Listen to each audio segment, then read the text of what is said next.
साथियों, आप सभी का इस प्लेटफॉर्म पर स्वागत है। यहाँ पर हम लोग करंट का एक टॉपिक है जो कि साइंस रिलेटेड है। स्क्वायर किलोमीटर एरे, यह जब अभी इसको बनाए जाने की बात की जा रही है, जब यह पूर्णतः निर्मित हो जाएगा तो यह विश्व का सबसे बड़ा टेलीस्कोप हो जाएगा।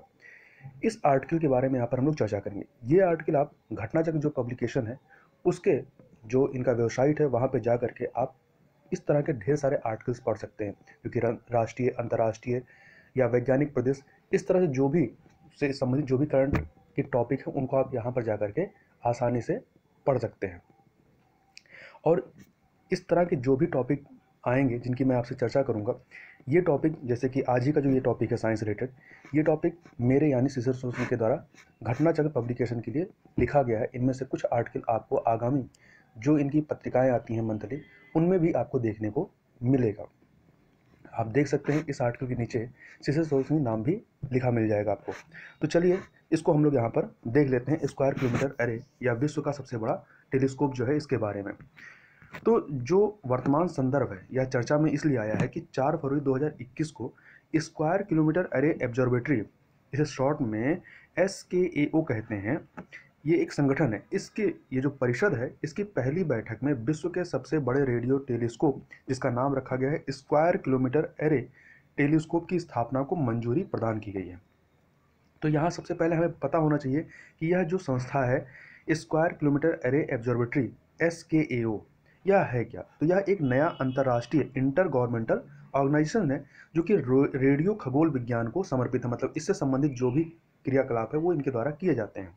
और इसका मुख्यालय है कहाँ पे, तो इसका मुख्यालय इंग्लैंड अर्थात ब्रिटेन में स्थित है। और वर्तमान में इस स्क्वायर किलोमीटर एरे ऑब्जर्वेटरी में कुल 10 संस्थाएं शामिल हैं।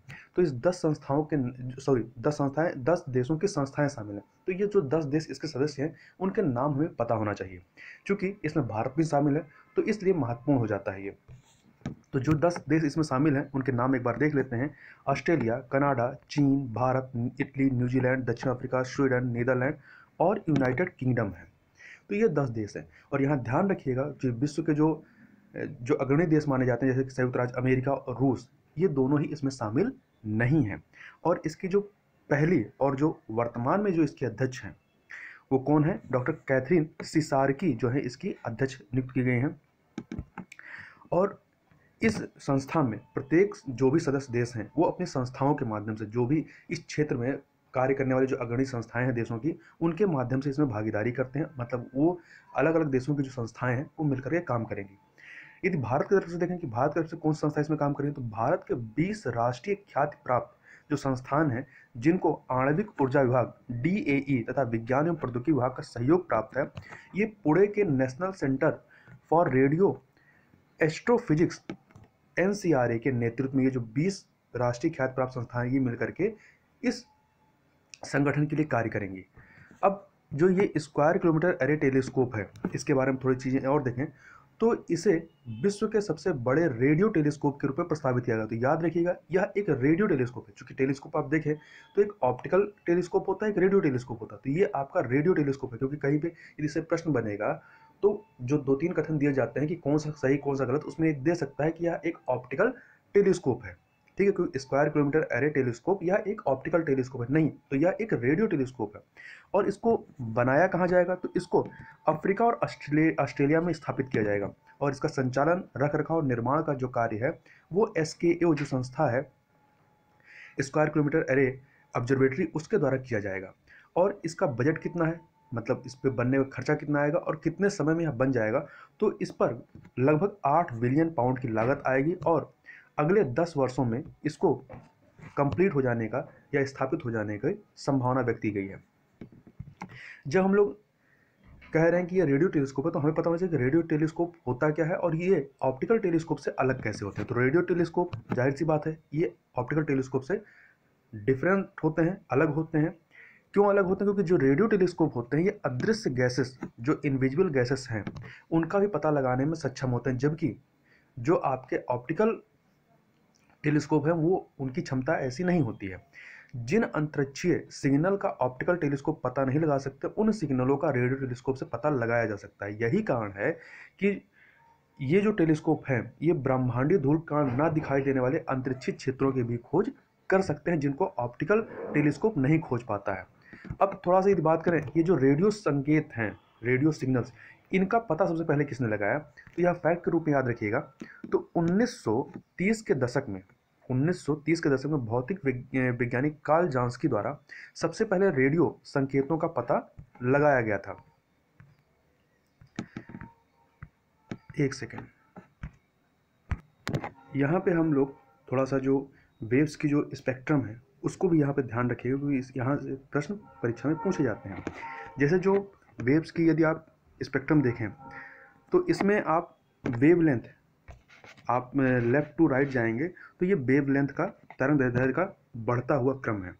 मतलब सबसे कम वेवलेंथ किसकी होती है, तो गामा तरंग की होती है, और इसके बाद एक्सरे, फिर पराबैंगनी अल्ट्रावायलेट, फिर आपके दृश्य तरंगें आती हैं, ठीक है, जिसमें विवगोयर नामक स्पेक्ट्रम आती है, फिर इंफ्रारेड, माइक्रो तरंगे, और फिर सबसे लास्ट में सबसे अधिक वेवलेंथ किसकी होती है, रेडियो तरंग की होती है। तो ये क्रम याद रखिएगा। रेडियो तरंगों तरंगदैर्घ्य के बढ़ते हुए क्रम में यदि आपको सजाने के लिए पूछा जाए तो गामा तरंगे, एक्सरे, अल्ट्रावायलेट, फिर आपका दृश्य तरंगे, इंफ्रारेड, माइक्रो, और फिर रेडियो तरंगे आ जाएंगी। और यहाँ पे ध्यान रखिएगा कि जो तरंगदैर्घ्य होती है और जो फ्रीक्वेंसी होती है, ये दोनों ही एक दूसरे के अपोजिट होते हैं, मतलब रेशियो में एक दूसरे के इन्वर्सली प्रोपोर्शनल होते हैं। यदि आप देखेंगे लेफ्ट टू राइट यदि आप चलते हैं, लेफ्ट टू राइट यदि आप चलेंगे तो वेवलेंथ बढ़ती है, परंतु यदि आप लेफ्ट टू राइट जाएंगे तो फ्रीक्वेंसी जो होगी वो घटती है, ठीक है। मतलब इसका मतलब ये हो गया कि यदि ये फ्रीक्वेंसी से ये भी याद रखिएगा, यदि फ्रीक्वेंसी कम होती है, जिसकी फ्रीक्वेंसी कम होगी उसकी एनर्जी भी कम होती है। वेवलेंथ कम होने का मतलब कि उसकी एनर्जी ज़्यादा होगी। मतलब यहाँ पे आप देख सकते हैं जो वेवलेंथ है वो आवृत्ति के इन्वर्सली रेसिप्रोकल है, इसी प्रकार से वेवलेंथ जो है एनर्जी के भी इन्वर्सली रेसिप्रोकल है। मतलब इसका सीधा सा मतलब ये हो गया कि जो गामा तरंगे हैं इनकी वेवलेंथ तो कम है, परंतु इनकी फ्रीक्वेंसी ज़्यादा होगी और इनकी एनर्जी भी ज़्यादा होगी। तो आप जैसे जैसे गामा रेस से रेडियो तरंगों की तरफ चलेंगे तो इनकी एनर्जी क्या होती जाएगी, कम होती जाएगी। परंतु यदि आप रेडियो तरंग से गामा रेस की तरफ आएंगे तो क्या होगा, उसकी एनर्जी बढ़ती जाएगी, मतलब भेदन क्षमता जो हो गई, या ऐसे कह सकते हैं, वो बढ़ेगी। तो गामा रेज की भेदन क्षमता जो होगी एक्सरे से ज़्यादा होगी। तो ये इससे प्रश्न पूछता है, तो ये क्रम याद आप रखिएगा। यहाँ पे आगे चलते हैं, यहाँ पे थोड़ा सा और बात करें तो जो रेडियो टेलीस्कोप होते हैं ये निम्न ऊर्जा अर्थात लो एनर्जी सिग्नल, निम्न ऊर्जा का मतलब क्या होगा, उसकी वेवलेंथ क्या होगी, ज़्यादा होगी। तो निम्न ऊर्जा या उच्च तरंगदैर्घ्य सिग्नल का भी पता लगा लेते हैं। परंतु जो ऑप्टिकल टेलीस्कोप है वो केवल औरक तरंगे जो हैं आपकी इंफ्रारेड, गामा तरंगे, ठीक है, गामा तरंगे और दृश्य तरंगों का ही पता लगा पाते हैं। रेडियो तरंगों की उच्च तरंगदैर्घ्य की वजह से, चूंकि रेडियो तरंग जो होती हैं ये आपके रेडियो वेव्स काम करती हैं, तो इनकी जो वेवलेंथ होगी ज़्यादा होगी। इसी वजह से रेडियो टेलीस्कोप जो आकार में काफ़ी बड़े होते हैं। और इसके अलावा और एक फैक्ट और याद रखिएगा, चूंकि यह जब बन जाएगा तो विश्व का सबसे बड़ा होगा। तो दूसरे नंबर का कौन सा है, तो प्यूर्टोरिको स्थित विश्व का दूसरा सबसे बड़ा सिंगल डिश रेडियो टेलीस्कोप, जिसकी डिश होती है वो सिंगल ही थी, मतलब कई सारे से मिलके, ये जैसे ये जो एरे है मतलब कई सारे का मिलकर बनाया गया है ना, और ये जो बात कर रहे हैं ये सिंगल डिश की थी। तो सिंगल डिश रेडियो टेलीस्कोप जिसका नाम था आसिर्वो टेलीस्कोप, यह दिसंबर 2020 में भूकंप की वजह से नष्ट हो गया। इसका निर्माण वर्ष 1963 में किया गया था। अब जब टेलीस्कोप की बात हो रही है तो भारत के कुछ प्रमुख टेलीस्कोप की भी चर्चा कर लेते हैं। जैसे देवस्थल ऑप्टिकल टेलीस्कोप, यह जो है आर्यभट्ट प्रेक्षण विज्ञान शोध संस्थान ARIES ने देवस्थल ऑप्टिकल टेलीस्कोप को वर्ष 2016 में उत्तराखंड के देवस्थल में स्थापित किया गया था इस संस्था के द्वारा। और यह जो है 3.6 मीटर व्यास वाली एक ऑप्टिकल टेलीस्कोप है। तो याद रखिएगा देवस्थल क्या है, टेलीस्कोप, ये ऑप्टिकल टेलीस्कोप है, ना कि रेडियो टेलीस्कोप।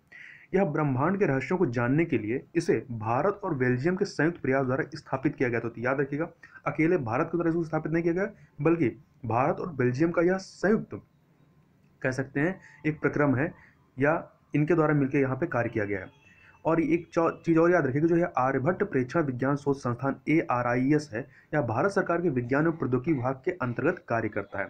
अगला टेलीस्कोप है ग्रोथ इंडिया टेलीस्कोप। यह टेलीस्कोप भारत के लद्दाख के हनले में स्थित जो भारतीय खगोलीय वेधशाला है, इंडियन एस्ट्रोनॉमिकल ऑब्जर्वेटरी, यहाँ पे स्थापित किया गया है। ग्रोथ इंडिया टेलीस्कोप जो है कई देशों की, जैसे कि जो ऊपर वाले हमने बात की थी देवस्थल, वो भारत और बेल्जियम का संयुक्त प्रयास के द्वारा किया गया था। जबकि जो ग्रोथ इंडिया टेलीस्कोप है वो कई देशों, संयुक्त राज्य America, Germany, Israel, Japan, United kingdom आदि की जो संयुक्त पहल ग्रोथ है, इनके द्वारा एक पहल चलाई जा रही है ग्रोथ, जिसका पूरा नाम है global relay of observatories watching transit happen, इसी का एक हिस्सा है। और ये जो ग्रोथ पहल है जो कि कई देशों के द्वारा संयुक्त रूप से चलाई जा रही है, जिसमें भारत भी शामिल है, इसके 3 प्रमुख लक्ष्य हैं। कौन कौन से? पहला है बाइनरी न्यूट्रॉन के विलय की पहचान करना, दूसरा सुपरनोवा विस्फोट का अध्ययन करना, तीसरा क्षुद्र ग्रहों का जो एस्ट्रॉयड्स होते हैं उनका अध्ययन करना। इसके अलावा तीसरा जो टेलीस्कोप है मेजर एटमॉस्फेरिक क्रेनोक एक्सपेरिमेंट टेलीस्कोप, जिसे शॉर्ट में मेक कहते हैं, यह भी आपके लद्दाख के हनले में स्थित जो भारतीय खगोलीय वेधशाला का परिसर है उसमें ही स्थापित किया गया। यह विश्व का दूसरा सबसे बड़ा गामा किरण टेलीस्कोप है, second largest ground based gamma ray telescope है। इसका व्यास कितना है? 21 मीटर है। तो अब प्रश्न उठता है दूसरा तो पहला कौन सा है? तो विश्व का सबसे बड़ा गामा किरण आधारित टेलीस्कोप जो है हीस है, HESS, जिसका पूरा नाम है हाई एनर्जी स्टेरोस्कोपिक सिस्टम। यह कहाँ पे है? तो यह नामीबिया में स्थापित किया गया। इसका व्यास कितना है? 28 मीटर है। चौथा देख लेते हैं, giant metre wave radio telescope GMRT जो है 25 किलोमीटर के क्षेत्र में फैली हुई 30 परवलयाकार या पैराबोलिक रेडियो दूरबीनों की एक श्रृंखला या एरे है। मतलब कई सारे जो इस प्रकार के हैं उनको मिला करके बनाया गया है, जो कि सभी दिशाओं में मतलब 360 डिग्री ये घूम सकती हैं। और प्रत्येक दूरबीन का, ये जो 30 दूरबीन मिला के बनाए गए हैं, इनमें से प्रत्येक दूरबीन का व्यास कितना है? 45 मीटर है। और इसका संचालन राष्ट्रीय खगोल भौतिकी केंद्र बेंगलुरु के द्वारा किया जाता है। तो याद रखिएगा, राष्ट्रीय खगोल भौतिकी केंद्र कहाँ स्थित है? बेंगलुरु में स्थित है। और यह स्थापित कहाँ किया गया? तो यह पुणे शहर से 80 किलोमीटर स्थित उत्तर में रवोडाड नामक स्थान पर स्थापित किया गया है। और यह विश्व की सबसे संवेदनशील दूरबीनों में से एक है। अब इस पूरे आर्टिकल पे आप निष्कर्ष रूप में आप कह सकते हैं कि जो स्क्वायर किलोमीटर एरे है ये एक रेडियो टेलीस्कोप है, जिसकी वजह से यह ऑप्टिकल टेलीस्कोप से काफ़ी अधिक शक्तिशाली हो जाता है। तो याद रखिएगा, रेडियो टेलीस्कोप की क्षमता जो होती है वो ऑप्टिकल टेलीस्कोप से कहीं ज़्यादा होती है, जो कि भविष्य में विभिन्न खगोलीय रहस्यों को सुलझाने में मील का पत्थर साबित होगी। चूंकि यह कई देशों का संयुक्त उपक्रम है, तो इससे एक फायदा यह होगा कि देशों के मध्य की जो संबंध है उसमें भी प्रगाढ़ता आएगी और साथ ही विज्ञान के क्षेत्र में आपसी सामंजस्य को बढ़ावा मिलेगा।